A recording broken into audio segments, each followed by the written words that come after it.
who's ready to finish part 2 of our strawberry pie, sugar crush style?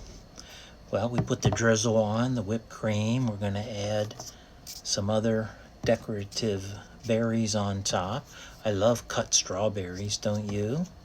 We'll add those. And then sprinkles. Gotta have sprinkles.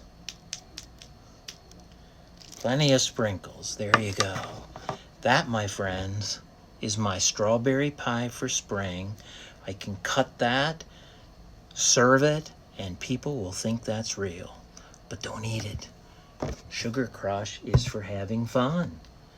The sense, the feel, the texture. But I'm telling you, Instagram ready. Instagram ready. Sugar Crush. Learning Express Toys, Lake Zurich.